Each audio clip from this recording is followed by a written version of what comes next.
Sir, I have often seen people religiously following a term called God fearing.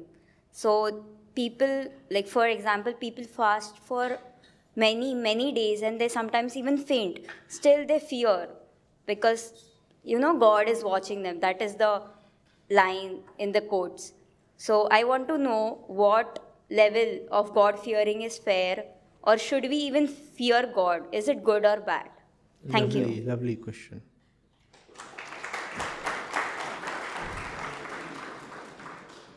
Pretty intelligent and extraordinary bunch this is, huh? Just freshly out of home, first semester, a few days in campus. Very nice questions. Sit, please. See, the God that the commons worship is nothing but fear. And this is the complete answer. The rest of it will be simply elaboration on this one line. And if you can understand, the entire answer, as I said, is condensed in this one line. The God that people commonly worship is simply fear. Our inner fear, we give the form of an external God and start worshipping it just because you are afraid. Another name for fear is desire. Another name for fear is desire. Now tell me, when you find people going to temples and mosques and churches and other places, what are they going there for? You will find only two reasons. We already named the reasons. Come on. Fear and desire. You are afraid. You want to worship. You have a desire, you want to pray. You have an exam, you suddenly remember God.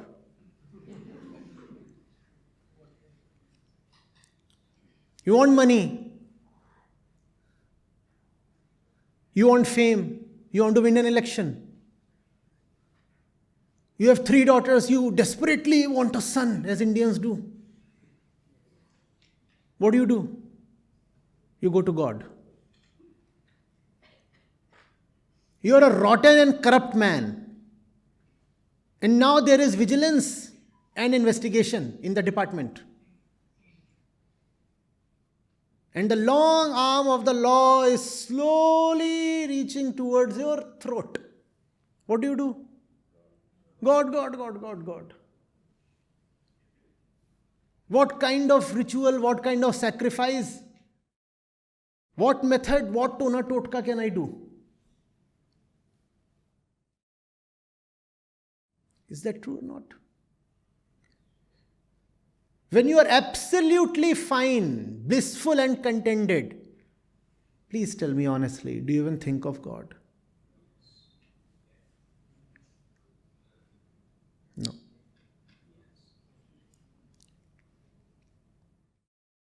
I'm not talking of the satisfaction that you get when a desire is fulfilled. I'm talking of your fulfillment, not the fulfillment of desire.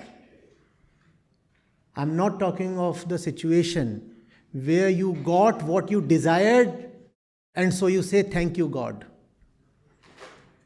When you are contented without desire, when you are absorbed, do you think of God? A simple question. Those of you who have been paying attention since the last 30 minutes, not everybody, those who have been almost continuously been attentive over the last 30 minutes, please tell me how many times did you think of God? That's what. Ironically, when you are attentive, that is godliness. And that's when you don't need to think of God. Strange? Difficult to understand? These 30 minutes, if you have been truly attentive, are the truly godly moments of your life. But in these moments, you don't need to think of God. So I repeat, the God that we worship usually is just another name for fear and desire, and that's the reason most people never really come to the truth. Vedanta, which is the essence of the Vedas, talks of Satya. Satya. Devi, Devta, Bhagwan, Ishwar, all these are talked of, can be kept aside. Finally, what matters is Satya. Another name for that Satya is Brahma or Atma. Satya is what matters. And that Satya is beyond mind, not a figment of the mind. That Satya is something beyond the world, not the creator of the world. You think of God as somebody who created the world, right? Vedanta says this world, irrespective of whether or not it is created, is something that is appearing to you. You experience the world. You experience the world. What validity can we accord to your experience? The world. What is the definition of the world? Something that you experience, right? If you do not experience the world, does it exist? For you, that is. So the world is something that owes its validity to your experience. And who are you? What greatness is there in you that we start talking of the world as something real just because you experience it? You experience so many things. Are all of them real? In fact, all the suffering in life is because you have experienced so many things that were never real. You thought somebody loves you. And you really experienced it. Yes, he says, I'm so sure she loves me. She looked at me twice. And then since 5 years, you are roaming around with a broken heart.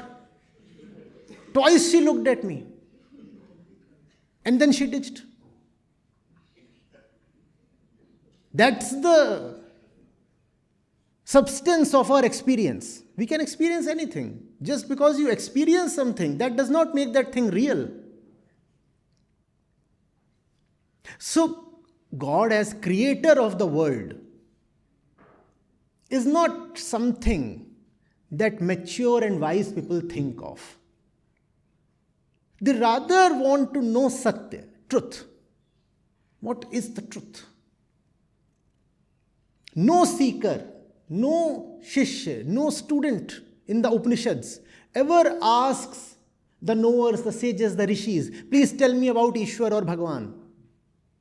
The question always is, what is the, come on, truth, truth, truth, truth. And the rishi smiles and says, no, I would rather tell you about Maya. Why talk about Satya? Satya is something we cannot really talk of. Let's rather talk of that which keeps Satya away from us. Let's talk of the wheel that separates us from the truth, and that is called Maya. Let's talk of Maya. Let's talk of Maya. And everything you can think of is taken as Maya. Every single thought, concept, experience is Maya. Because the experiencer is you. Who are you? You are called aham, ahankar, ahanta. Because you experience something, that's why that thing is not valid. That's how important our status is. That's how great we are. How do you like it? If you are experiencing something, that thing becomes unreal just by the virtue of your experience. Is the thing real? Did you experience it? Yes, I did. Then it is not real. Then it is not real. Are you getting it? Huh? One has to have love for the truth. Love for the truth. Truth loving, not God fearing. And if God can be another name for truth, then wonderful. Then fine. What do we mean by the truth? That which never changes. That which is not a product of our imagination. That which has neither been created nor can be destroyed in the stream of time. That is the truth. That's something totally dependable. That is the truth. When something changes, it disappoints you, does it not? Often you curse your friends. You have changed. And if you have boyfriends or girlfriends, they too, please never change. And someday you start doing something strange, you're no more the same man. And that's supposed to be such an allegation. You can be jailed. You're no more the same man you were 15 years back. That's such a deception. 15 years you changed. Vedanta realizes that you are changing every nanosecond. Everything is changing every nanosecond. That's why nothing is dependable. That's why nothing really is the truth. That's why everything is called as mithya. Because it is not what it appears to be. The next moment it's gone. It's a stream. Does the stream have anything permanent? It just appears to be permanent. But nothing in it is stationary. Everything is just temporal, spatial, in a flux. So, the Sanatan stream has talked of that which is dependable, that you can live by, that is worthy of falling in love with, and that is Satya. God in that sense is really an alien concept. And God fearing is a childish and even dangerous concept. What do you mean by fearing God? Is God some monster or what? What God are you talking of? Some character you have built up in your mind, who is all the time keeping a watch, noting down every small thing that you do, and will later on reward or punish you for your actions? What kind of fairy tale is this? Vedanta is for mature people. Vedanta is for intelligent people. Vedanta says we want to investigate into the truth. We want to ask. We want to discuss. Let there be questions. Let somebody respond. And when somebody responds, we come up with a counter question, a rebuttal, a rejoinder, something. Are you getting it? Don't you like that? Vedanta does not preach. Vedanta asks. And the fundamental question Vedanta asks is not about God. It is about who you are. And your own essence is the truth. Because you have to live with yourself. And that's the fundamental reason for suffering. You do not know who you are. You do not know who the experiencer is. Therefore, you keep trusting all his experiences. Is it getting too heavy for you? Yes. Yes. How many of you are getting a bit of what I'm saying in this question? How many of you? Oh, that's consolation. How many of you are not getting at all? Please, I need to know. Thanks. Interestingly, when we talk of God, you would have heard the term Astik and Nastik. Have you? Do you know the real meaning of these two words? I'm so sure many of you don't. Astik is one who is interested in the truth, who is leaning towards the truth. Astik is not someone who believes in God. Sorry. Belief has no place in real spirituality or Vedanta. No question of believing or manyata. I believe in this and that thing. No. That is not spirituality. Spirituality is as rigorous as science and mathematics. Do you believe in science or do you test things out? Do you believe in mathematics or do you ask for proofs? That's how real spirituality is. It does not take one step without proofs. In fact, it is more rigorous than science, because science asks for proof only in the external domain, in the perceptible world. Spirituality, Vedanta, asks for proofs even in the inner world. They say, please tell us, how do you believe something? What is a valid source of knowledge? We will not just believe something. Now, those who take religion as a belief system must check themselves. Religion is not a belief system. God is not something to be believed in. Astic is someone who investigates into the truth. The word is investigation, not belief. A believer is not a religious person at all. A religious person is an inquisitive one. A religious person is one who asks questions. Unfortunately, the kind of religion most of us follow, questions are barred and questioners are damned. If you ask too many questions, you are kicked out. Whereas true religiosity is to keep asking questions and questions. Upanishads have passages where a lady is asking the sage so many questions, continuously, page after page, questions. Ultimately, the sage gets fed up. He says, if you ask any more questions, your own head will burst. Please stop. The lady has won, actually. Because the point has come when the sage is left with no answers. And when there are no answers, ironically, the sage too has won. Because to bring you to a point of no answers, a point of silence, is the entire point of spirituality. Question and answer. Unyielding inquisitiveness. That's what religion is.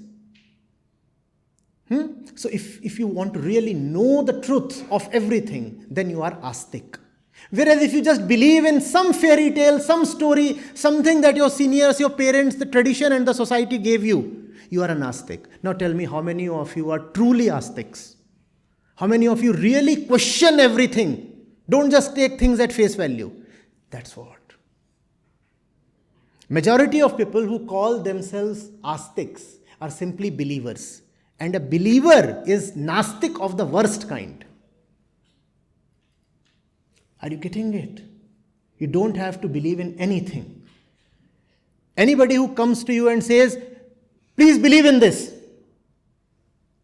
else you are a sinner, turn your back to that person. A book that starts by saying, oh, this is how the world was made, this is how it happened, believe in this. And you cannot question it.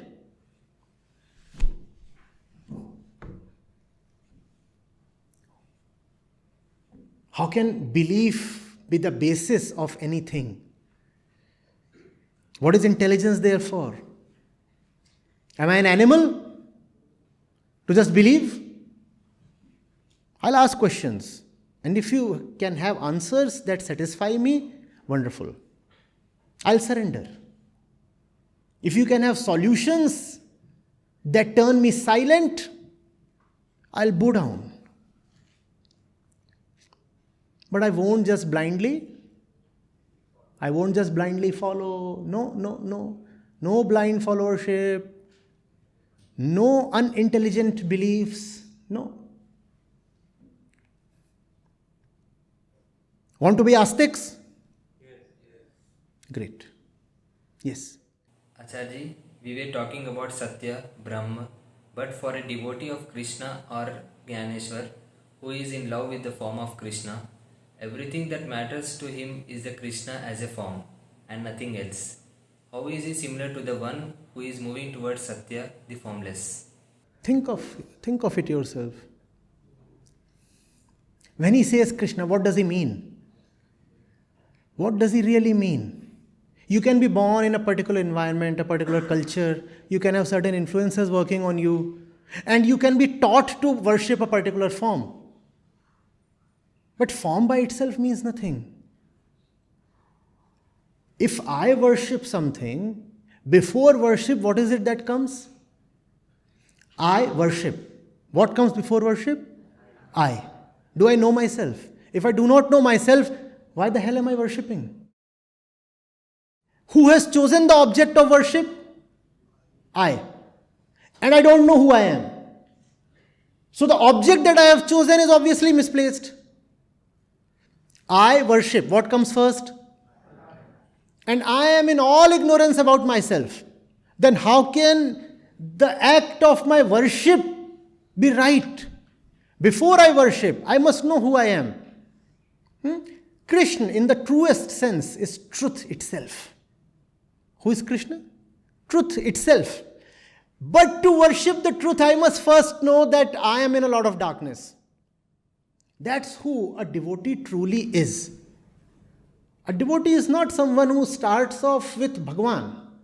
A devotee is someone who first of all knows how badly placed he or she is. So the poet saints have sung Mosam Kaun Kutil Khalkami. You remember all that? They have first of all talked of themselves. They have said, oh, look at me, full of all kinds of dosh, vikar. I'm cunning, I'm false, I'm a liar, and I'm impure. And that's when you say, I do not want to remain who I am. I have disgust towards all the nonsense that pervades my inner self. And this nonsense, this disgust for the nonsense within, becomes great love for greatness without. As much as I dislike all the weaknesses that have penetrated me, I am equally in love with greatness. And that is called worship. To worship something is to be in love with it. And love that is not worship is not love at all. And worship that is not love is not worship at all. To worship Krishna is to be in love with greatness. But how will you be in love with greatness if you do not know your own smallness? If you do not know your own smallness, will you ever love greatness? Please tell me. When do you love the doctor the most? That's what. If you do not know how badly sick you are, why will you love or respect the doctor? To love greatness, you must first of all know your smallness. So in I worship, I comes first. First of all, you must know the I, which is the smallness of the I. And then worship will follow on its own. Do you understand what we are saying? Otherwise, what is worship? You just take a form and perform rituals, get attached. And all of that can very easily happen. But that will not yield great results. Bhakti and Gyan must be one. Bhakti and Gyan must be one. Devotion without understanding is simply blind, does not help. Equally, understanding, not accompanied by devotion, is too dry and egoistic. It will not take you far. These two have to go together. And they will go together if understanding is real. Can you give some example regarding Mirabai, like how she worshipped and went towards Krishna? Think of it. The form she is talking of is not even corporal. She is talking of someone who physically lived many, many centuries back, a millennia back. Think of it. So therefore, she could not possibly be talking of a body. Isn't it obvious? When she says, Jaake sar mor mukut mero pati soi, is she talking of a person? No, she is talking of Pati as Lord. Something great. When you say Senapati, what does it mean? The head of the forces, the armed forces. So what she's saying is, I accept greatness as my Lord. As my Lord. And that greatness is obviously impersonal. That greatness is obviously impersonal. Does Krishna exist in mortal form in the same way Meera does? Meera is a person, Krishna is not. Therefore, the one Meera is worshipping is impersonal. Impersonal greatness is what she is worshipping. Impersonal greatness is what she is worshipping.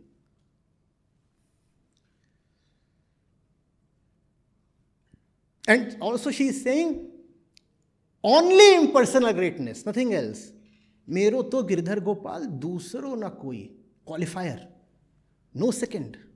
Only one. Just one. Just one. Exclusive. Just one. Committed to just one. What's the name of that just one? Greatness. And love for greatness has to be preceded by an acknowledgement of one's smallness. If you think, for example, that you already know everything, will you sit here and waste your time listening to me? Please tell me. So attention to what this speaker is saying has to be preceded by an acknowledgement of your ignorance. And the more you acknowledge your ignorance, the more you will be in love with what the speaker is saying, provided the speaker is saying something substantial, assuming. Are you getting what I am saying? Most devotees have no self-knowledge. It's like a patient going to a doctor and saying, I am already healthy. What are you going to the doctor for? First of all, you must have acknowledgement of your sickness. Before you go to the doctor, you must acknowledge your sickness. And if you don't acknowledge your sickness, the doctor says, fine, go get these reports. And then the reports display in black and white how sick you are. And then you listen to the doctor, right? The doctor cannot function if you do not acknowledge that you are sick. So when you say you are devoted to somebody, do you first of all acknowledge how badly placed you are? How small and internally sick you are? Do you acknowledge that? Most devotees do not do that. Therefore, devotion does not work. I said self-knowledge is a prerequisite for devotion to succeed. Does it make sense? Does it not? Simple. Huh? Self-knowledge is a prerequisite for devotion to succeed. These two must always go together, Jnana and Bhakti. They are not two separate paths. They must be one. Sir, you speak of fear as a problem, but you say to ignore the fear. Isn't it related to understand the fear? Good. Yes. What's your name? Harsh. Very well said, Harsh. But to understand fear, you will have to understand who you are. That's why we are talking of the two. If you take fear as something that happens to you, it will always be a non-starter. So first thing we have to know, to whom is the fear? Not even the question, what is fear? To whom is the fear? Who is afraid? That is the question. And that's what you need to understand. You rightly said. Understanding is very important.